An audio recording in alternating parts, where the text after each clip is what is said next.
Kung OFW ka sa Malaysia or Singapore, this might be the opportunity na hinihintay mo. Extra income habang tinutulungan mo pa ang kapwa OFW. Hi guys, this is Jose Armenia, your country manager for Vistaland. We're excited to announce na we are expanding our real estate network to Malaysia and Singapore. Ang goal namin is simple, tulungan ng mga OFW na magkaroon ng property investment sa Pilipinas at magbigay ng opportunity sa mga gustong kumita through real estate kahit nasa abroad. Alam namin na karamihan sa OFWs hirap mag-invest kasi wala sa Pilipinas, walang time mag-asikaso, hindi alam kung saan magsisimula. That's where we come in.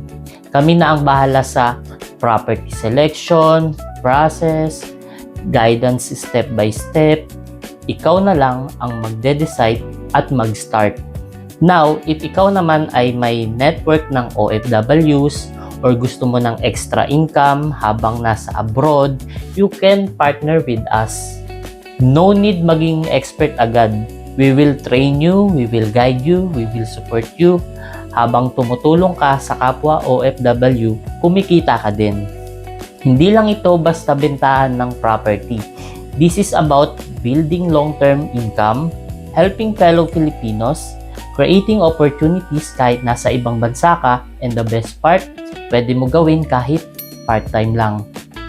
Imagine this, isang client lang makuha mo that can already give you additional income. Habang tumatagal, dumadami ang network mo, dumadami din ang income mo.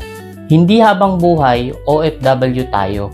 At habang nandyan ka sa abroad, magandang simulan mo na ang investment at extra income mo. So if you're in Malaysia or Singapore right now, if you want to invest in properties in the Philippines or you want to become our marketing partners, message me directly. Let's build your income and future starting today.